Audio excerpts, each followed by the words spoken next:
Welcome into Black and Gold Insider. This is the show where we get to know the members of the Black and Gold a little bit better. I am Max Bretos, and tried and tested, reliable guest to the program. It is LAFC Co-President and General Manager John Thorrington.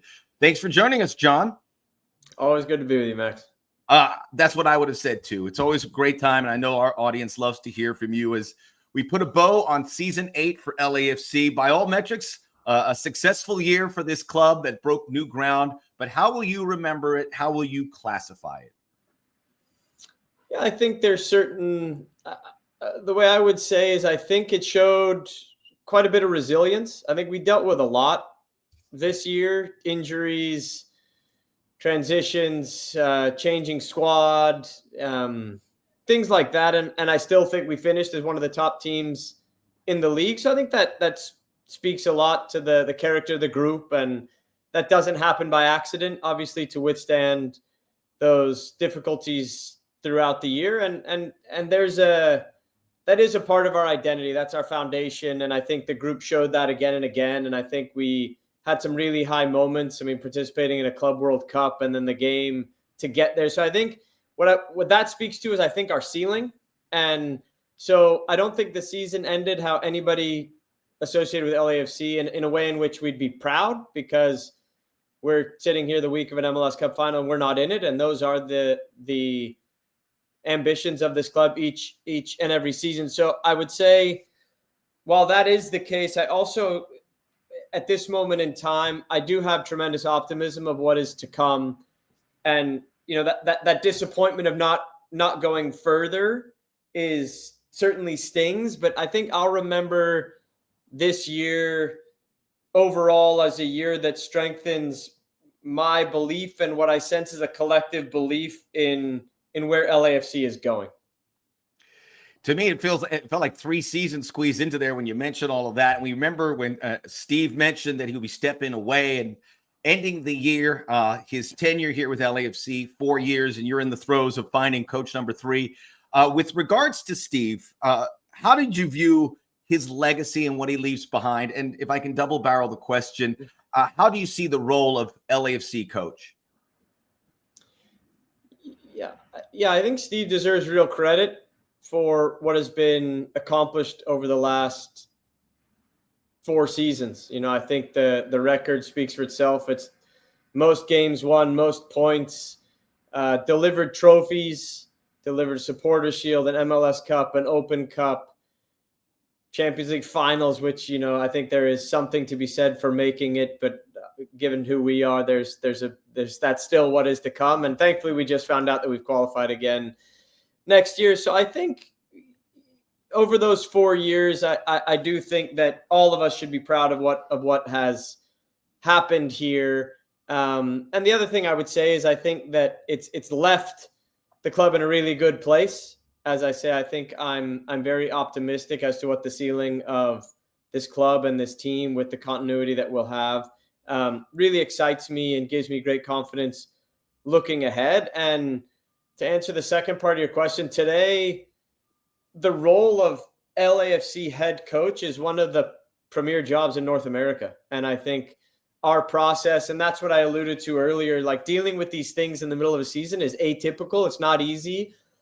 I do really credit the group for all of the effort and focus while not looking too far ahead. And that's Steve and the staff and certainly all of the players. But, you know, going through this process and the list of interested candidates and what have you, it really is a very highly sought after job. And the expectations are very high here. We want to play a certain way. We want to be on the front foot. We want to be proactive. We want to develop players. We want a team that our supporters can connect with. And I think some of those things we've done really well. And there's certain areas there that I think we can certainly improve upon. And, you know, we're confident that we'll get the right leader to keep building on this strong foundation, as Steve did from Bob, but also identify these areas where we can improve. And this job requires success. And I think it self-selects coaches, staff, players who buy into that and thrive on that pressure. We've seen that manifest throughout these 8 seasons, and looking forward towards a very exciting future. And you mentioned how things are left intact pretty well. The majority of the roster will remain there. There was a lot of guys that were able to re-sign ahead. And this is a phenomenon I don't think you were able to enjoy in years past for a variety of reasons, with certainly roster rules, etc. You have that coming back. How do you see the state of the roster as it stands moving towards next season? I'm very encouraged at the current state of the roster. We have a real strong core returning with this mix of high-end talent. And I think some of the emergence of some of our younger players, I think is something we all look forward to, and just a group of guys that are returning that understand what it means to compete as an LAFC player. And you are right, it is a rare luxury. It's not common that I can say that sitting where I am in early December, because typically we do have turnover. But the way we've been able to manage our budget, sell some players, we're in a really healthy spot, and we're looking to improve. And I think a big part of that was us being very aggressive in securing players we really believe in that have earned new contracts, and that gives us this stability. And then, as always, what is never going to change with us is we always are looking to add quality and competition in key areas, because our goal is the same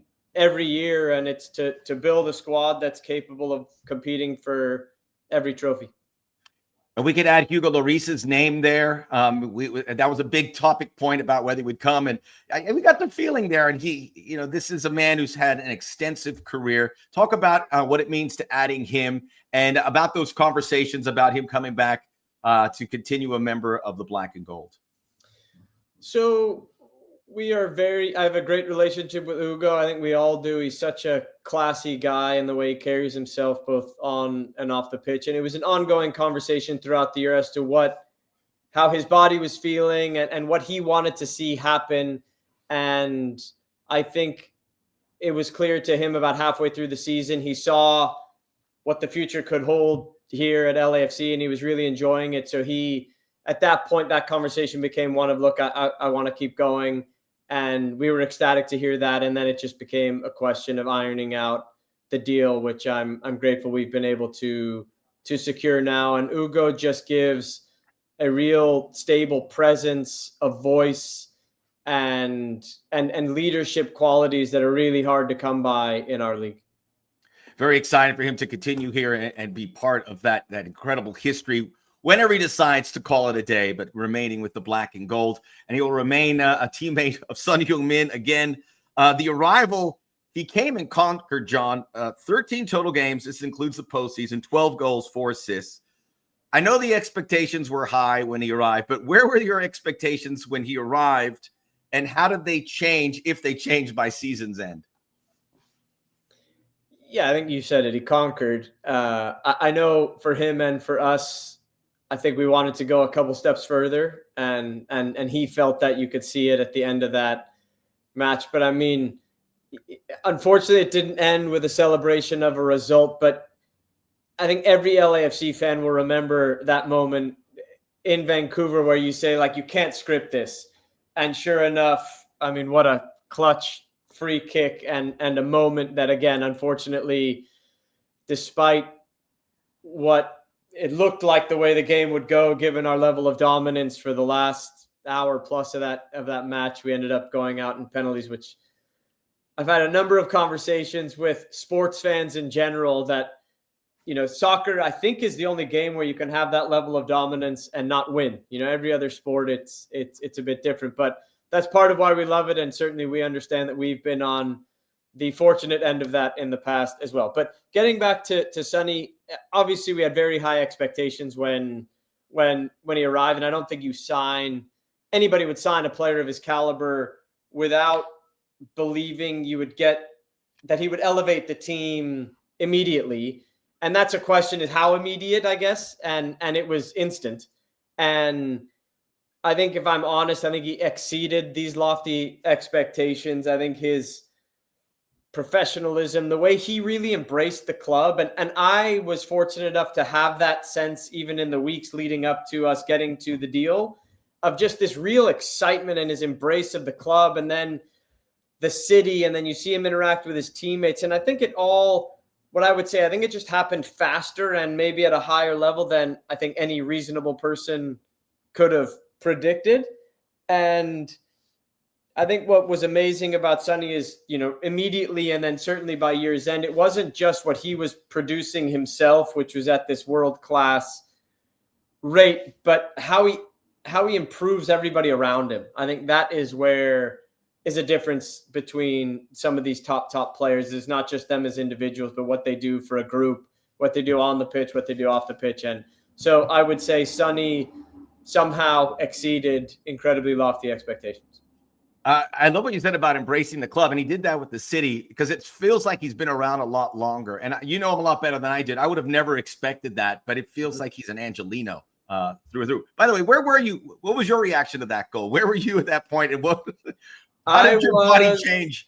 I was in Vancouver, obviously, and I was in our technical booth. And what I love about free kicks, I'm not a huge VAR fan for this one reason, is that I do believe that VAR has taken away some of the spontaneity of celebrations. Like we'll score a goal and I'm running over the monitor and rewinding and looking, and then you kind of get a muted, great, he's not offsides or it wasn't a foul or what have you. What I love about free kicks is that's almost impossible. So it was just this explosion of sort of my version of emotion when I'm locked in and watching one of our matches, but it was incredible. And the only disappointing part of it is like the moment won't be forgotten, but I don't think it'll be celebrated to the same level as, this epic match. And I do think Vancouver are a great team, but that for me, that second half and what I saw from our group in the second time, down 2-0, one of the toughest places to play, after, frankly, a miserable first half. They dominated us. They took it to us. And I was like begging for mercy at halftime. But the way literally from the kickoff that this group came together and battered them into submission. And they were hanging on for dear, dear life. And credit them, they did. They hung on. And somehow the force field around their goal, we couldn't get one in. But that just, with Sonny, with the free kick, with the way we played, and the fact that group is returning and as we trust a coach that'll get the most out of this group, I think that moment and that half for me was almost symbolic as like that first half is a part of our past. And we don't want to see that again. From that second half, like that is the launch pad into what LAFC should look like moving forward. There was no short change to that celebration. I love that point about VAR because it was immediate. And I will remember that fondly. Everyone on the field, on the bench, in the technical area, at the watch party where we were absolute bedlam. You mentioned moving forward and Son Heung-Min. This is a full season that we see with him. How do you see what he can do for LAFC on the field, off the field? Yeah, I think on the field, he's obviously going to be a focal point for us. I think the other thing that we saw, which is so nice, is sort of the gravity that he pulls and which creates space for others. And I think, one thing that is why it's well documented that players that come in midway through a season, it's hard to adjust, is you don't really, like with the number of games we played, whatever this record-setting 150 odd games we played in the last 3 years, there's very little time to train, to acclimate. So you're almost, you're building the plane while flying it. You're in games. You're trying to figure these things out.